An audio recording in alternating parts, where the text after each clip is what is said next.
제11장. 유대에 있는 사도들과 형제들이 이방인들도 하나님의 말씀을 받았다 함을 들었더니 베드로가 예루살렘에 올라갔을 때 할례자들이 비난하여 내가 무할례자의 집에 들어가 함께 먹었다.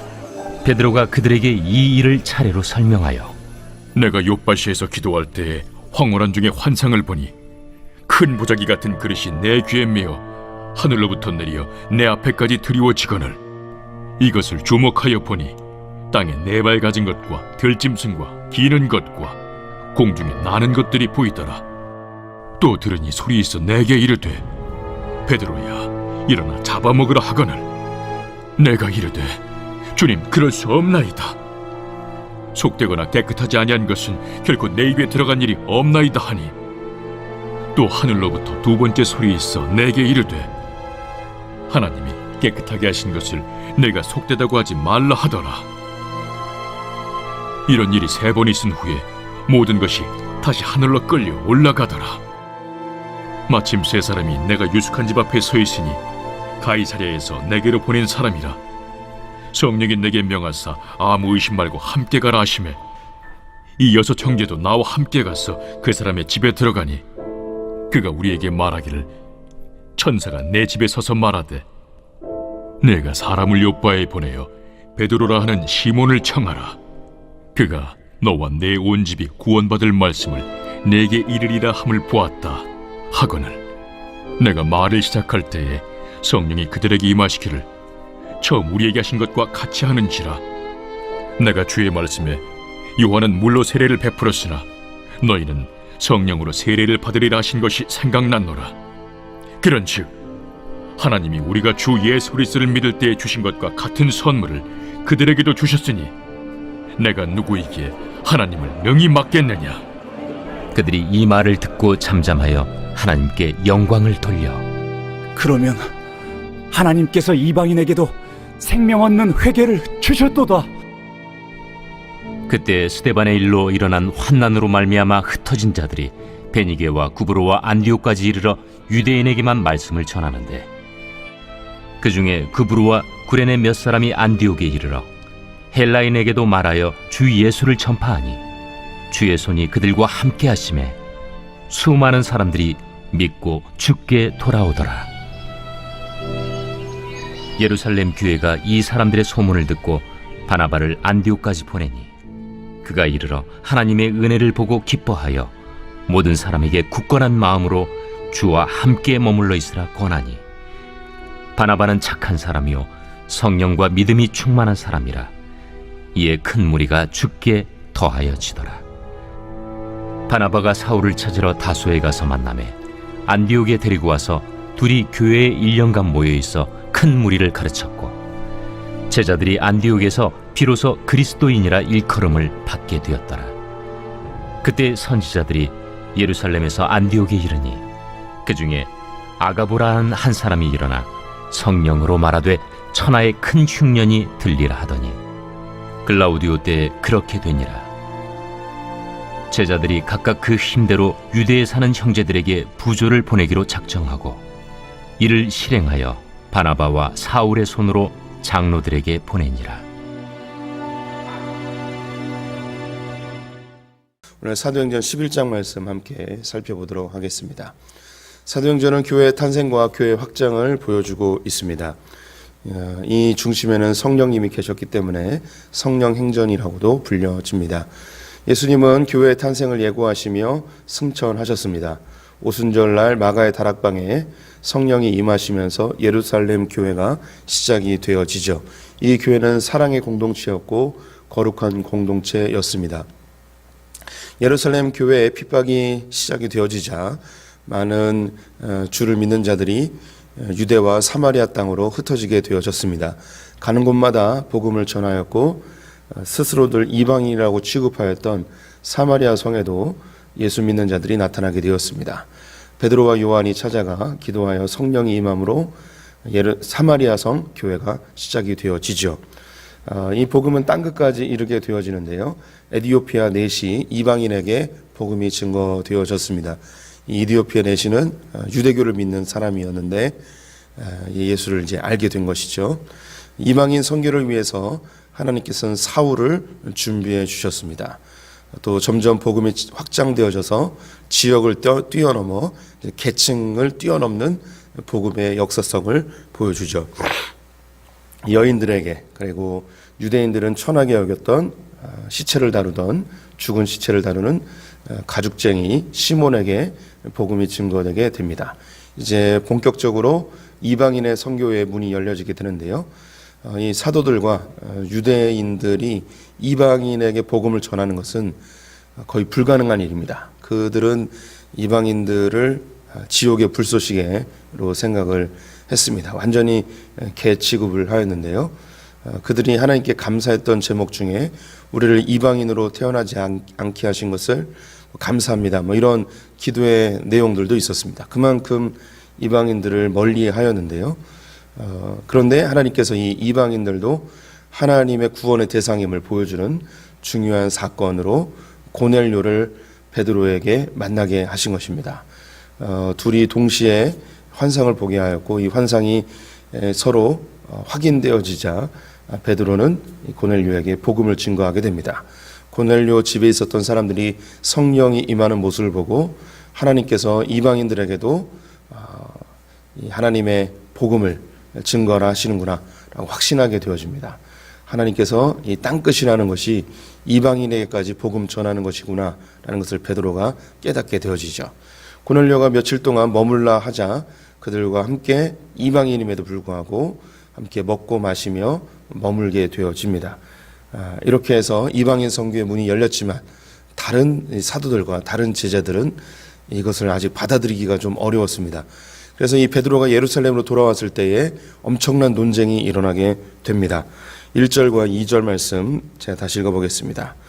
유대에 있는 사도들과 형제들이 이방인들도 하나님의 말씀을 받았다함을 들었더니 베드로가 예루살렘에 올라갔을 때에 할례자들이 비난하여 이르되 내가 무할례자의 집에 들어가 함께 먹었다 하니, 예루살렘으로 돌아왔는데 난리가 났습니다. 어떻게 할례 받은 네가 할례 받지 않은 사람과 함께 먹고 마셨느냐 하면서 비난을 하기 시작을 하였습니다. 여기서 이제 할례자들이라는 말이 나오는데요. 나중에 이 할례자들이 당을 짓게 됩니다. 그래서 이 이제 할례자들이 당을 지어서 할례당이다라고 이렇게 이야기하고, 또 할례를 받지 않은 사람들이 여기에 저항하며 또 다른 무리가 되어지는데 이것을 무할례당이다라고 이렇게 칭하게 됩니다. 그래서 초대교회 안에 할례당과 무할례당의 다툼이 계속 되어집니다.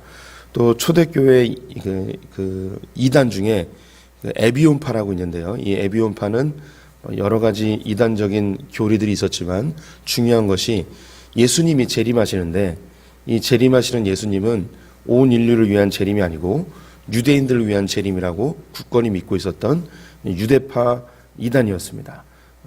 유대인들 중에 예수를 믿었는데 이들이 예수님은 유대인들을 위한 예수다라고 주장하며 이단 교리를 만들어 버린 그런 일들이 있었죠. 또 우리 성경을 보게 되면 바울 서신서에 계속 반복적으로 나오는 것이 이 유대인 출신의 기독교인들이 이 비유대인 출신의 기독교인들과 끊임없이 갈등하고 다투고 교리적인 논쟁을 하는 것을 보게 됩니다.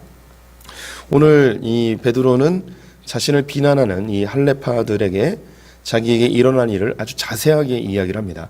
그런데 앞에 이제 10장에 있었던 내용과 거의 똑같은 것을 반복적으로 이야기를 해요. 반복적으로 이야기할 뿐만 아니라 더 구체적으로 이야기를 하게 됩니다. 그 구체적인 이야기가 11절에 보면 마침 세 사람이 내가 유숙하는 집 앞에 서 있으니 가이사랴에서 내게로 보낸 사람이라. 고넬료가 이 베드로를 부르기 위해서 사람을 보내는데요. 10장에서는 이 베드로가 기도하는 집 그 방 안으로 두 사람이 들어옵니다. 그래서 두 사람이라고 기록을 했는데 여기에 보면 세 사람이 자기 집 앞에 있었다고 합니다. 그래서 방으로 들어온 사람은 두 사람이고 총 온 사람은 세 사람이에요. 그래서 이 세 사람이라고 굳이 이걸 밝히는 거예요. 앞에서처럼 그냥 두 사람이 내 방에 들어왔다라고 해도 되는데 세 사람을 만났다. 세 사람이 이방인을 만난 거예요. 이걸 구체적으로 이야기했고요. 또 12절을 보게 되어지면 성령이 내게 임하사 아무도 의심하지 말고 함께 가라 하심에 이 6 형제도 나와 함께 가서 그 사람의 집에 들어가니 10장에도 베드로와 몇몇 형제들이 고넬료의 집에 방문하였다고 되어 있습니다. 숫자를 밝히지 않고 있는데 여기에선 6명의 형제들이 함께 갔다고 아주 구체적으로 이야기를 하고 있어요.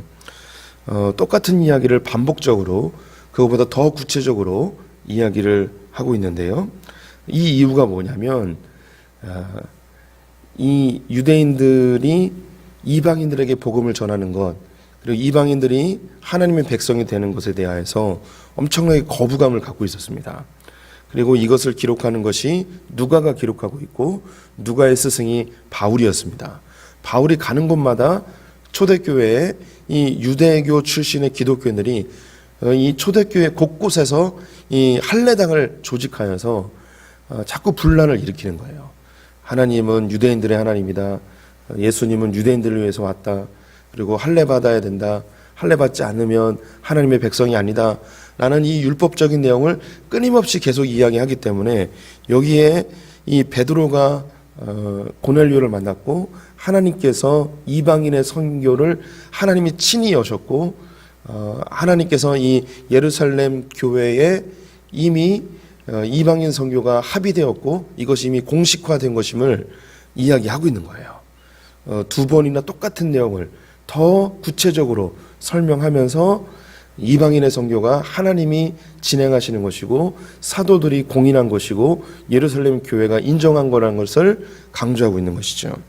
베드로의 이야기를 들으면서 예루살렘 교회에 있었던 사도들과 제자들이 깨닫게 되는 게 있습니다. 먼저 베드로가 무엇을 깨달았는가? 16절 17절을 보면 내가 주의 말씀에 요한은 물로 세례를 베풀었으나 너는 성령으로 세례를 받으라 하신 것이 생각난도다. 그런즉 하나님이 우리가 주 예수 그리스도를 믿을 때에 주신 것과 같은 성물을 그들에게도 주셨으니 내가 누구이기에 하나님을 능히 맡겠는가? 베드로는 아직도 유대인들, 이방인들에게 복음을 전하는 것이 그렇게 썩 내키지 않습니다. 평생 유대인의 전통 속에 살았는데 이것이 어떻게 한순간에 바뀌겠습니까? 실제로 안디옥 교회에 방문했던 베드로가 뒤늦게 도착한 다른 사도들의 눈치를 보면서 이방인들과 함께 밥 먹는 것을 꺼려하는 일이 발생합니다. 이것 때문에 바울이 엄청나게 화를 내며 질책하는 일도 있었는데요. 그가 머리로는 깨달았어도 아직도 몸으로는 이방인들과 함께하는 것이 여전히 불편했습니다. 나중에는 로마에 가서 이방인들에게 복음을 전하는 일도 있긴 하지만 아직은 그렇게 마음에 썩 내키지 않았습니다. 그럼에도 하나님이 하신 일을 보니까 그의 마음이 바뀌어진 거예요. 그의 생각을 바꿔버린 거죠.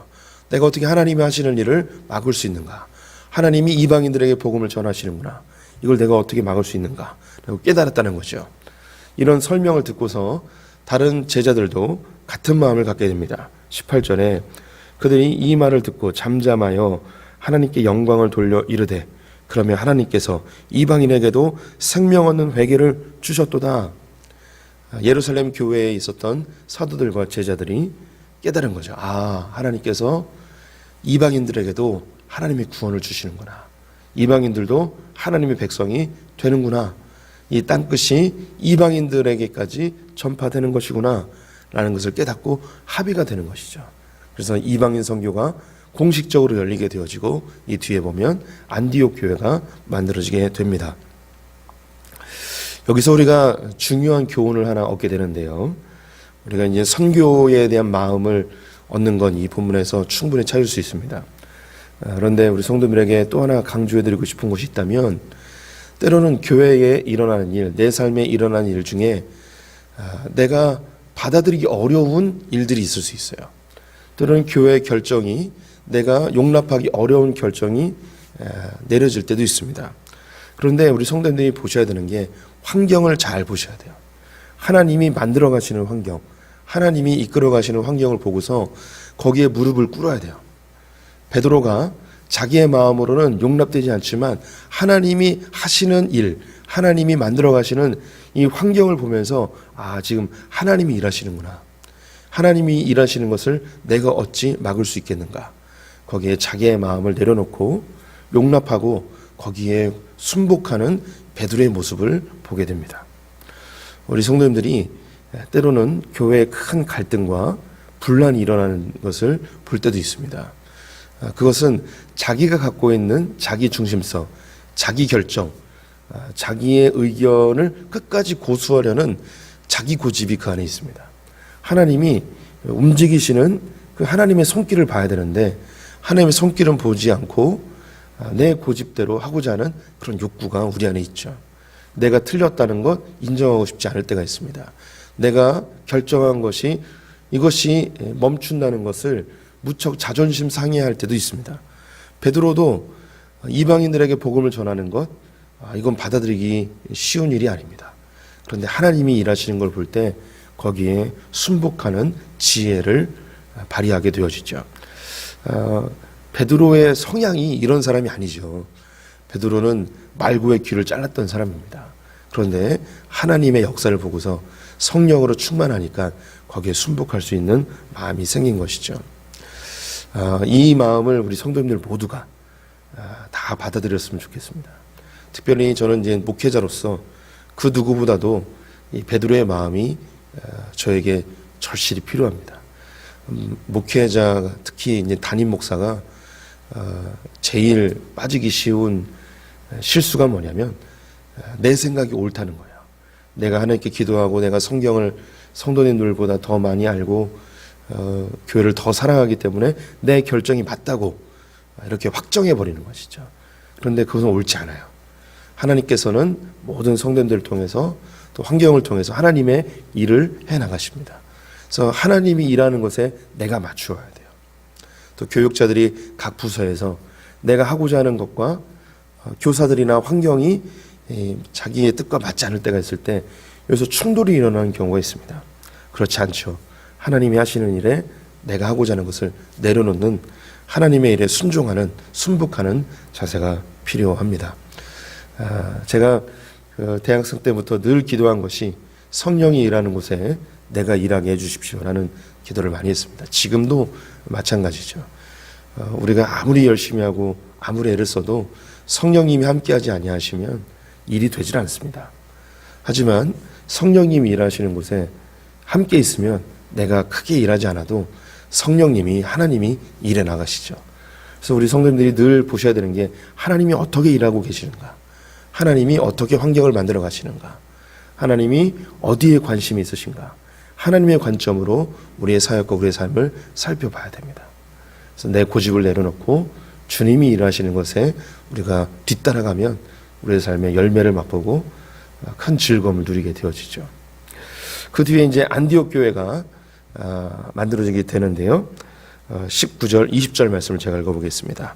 그때 스데반 일로 일어난 환란으로 말미암아 흩어진 자들이 베니게와 구브로와 안디옥까지 이르러 유대인에게만 말씀을 전하는데 그 중에 구브로와 구레네 몇 사람이 안디옥에 이르러 헬라인에게도 말하여 주 예수를 전파하니 예루살렘 교회의 핍박으로 인해서 많은 유대인들이 지중해 연안의 여러 도시들로 흩어져 자기의 신변을 보호받으며 생활하게 됩니다. 가는 곳마다 복음을 전하는데 유대인들이기 때문에 유대인들에게만 복음을 전하고 있었습니다. 그런데 그 중에 몇 명이 안디옥에서 헬라인들에게도 복음을 전한 거예요. 성경이 이제 원래 헬라인은 그리스 사람을 헬라인이라 이야기하는데 성경에서 헬라인이라 하면 헬라어를 쓰는 그리스 말을 쓰는 모든 이방인들을 다 이제 헬라인이라 이렇게 칭합니다. 그래서 이제 헬라인이라 이야기할 때는 그냥 이방인들에게 유대인이 아닌 다른 이방인들에게 복음을 전한 것이죠. 이들이 예수를 믿었어요.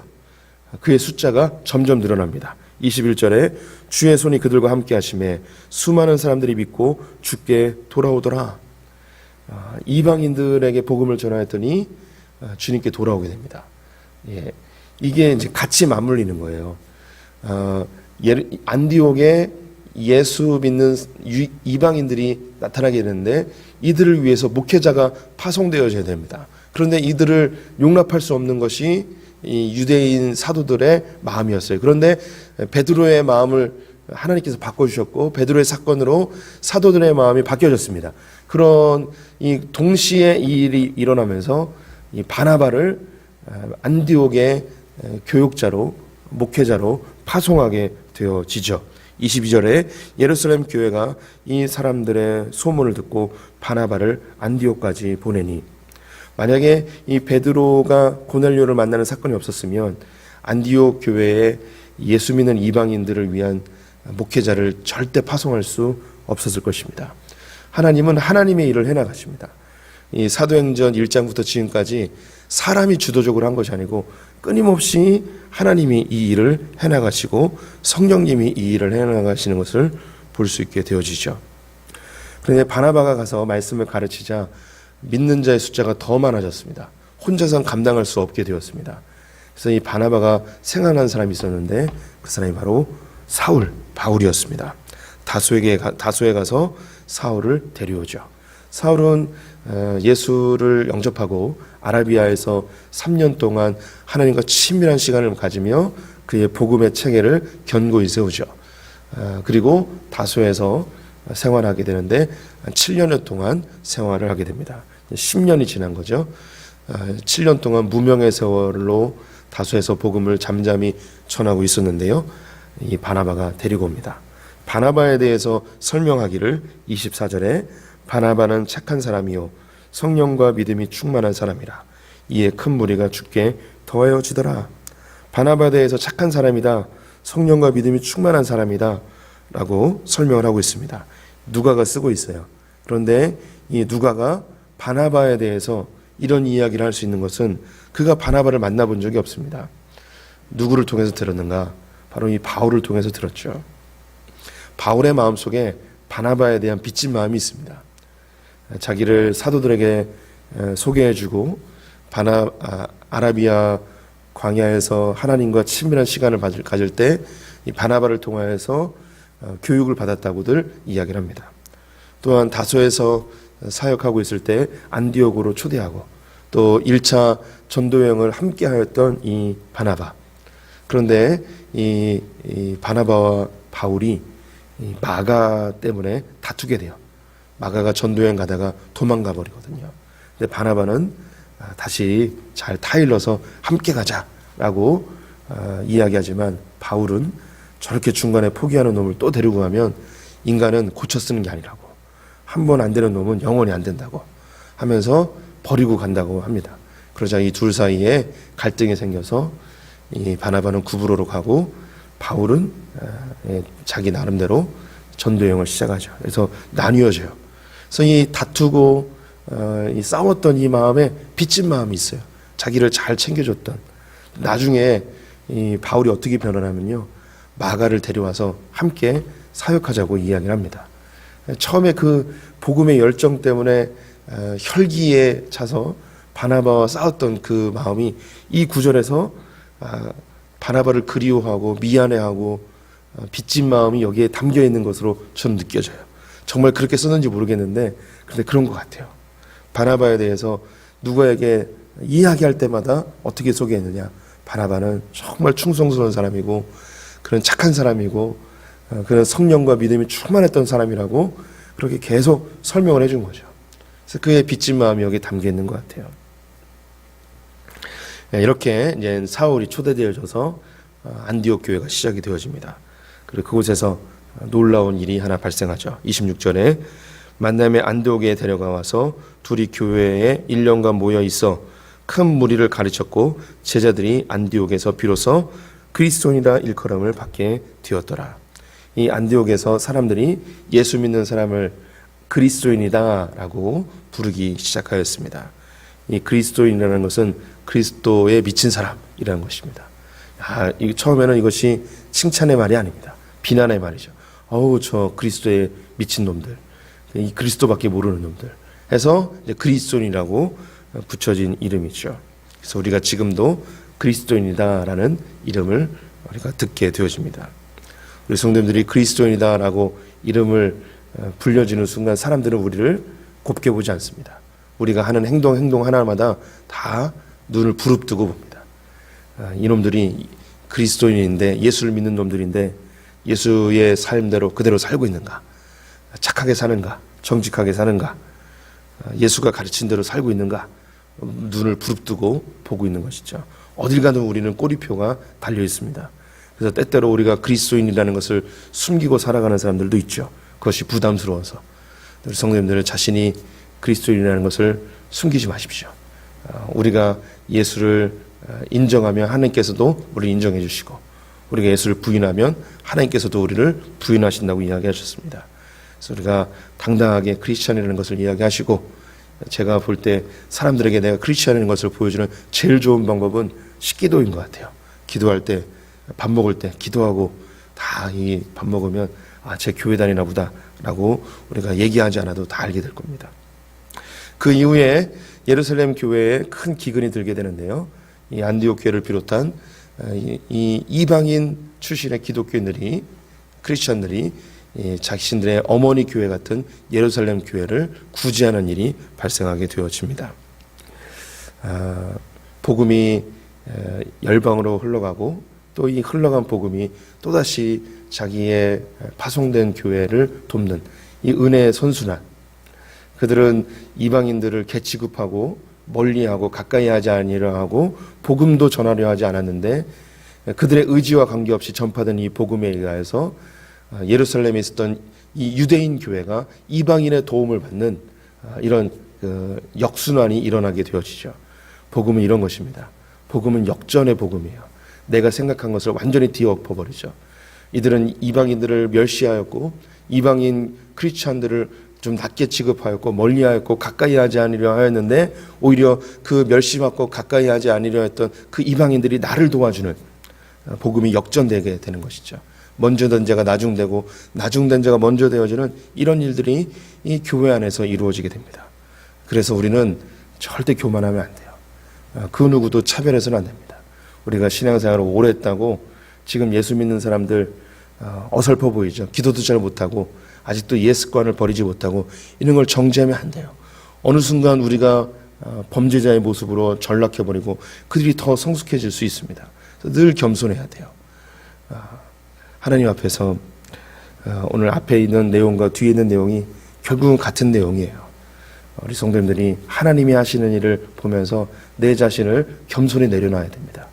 또 뒤에 믿는 자들, 연약하고 이제 신앙생활한 지 얼마 안 된 사람들을 내 잣대로 바라보면 안 돼요. 늘 겸손하게 주 앞에서 겸손한 크리스찬들 되시기를 주님의 이름으로 축원드립니다. 기도하겠습니다. 하나님, 우리의 생각을 뛰어넘는 하나님의 역사가 있습니다. 우리의 고정관념과 우리의 아집과 우리의 교만함을 굴복시키는 주의 놀라운 역사를 이 새벽에 고백합니다. 늘 겸손하게 예수를 좇는 자들 되게 하여 주시옵소서.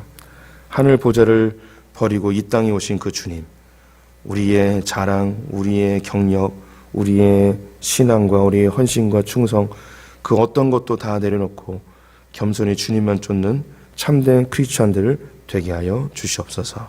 오늘 하루를 주님께 의탁드리며 예수님의 이름으로 기도드렸습니다. 아멘.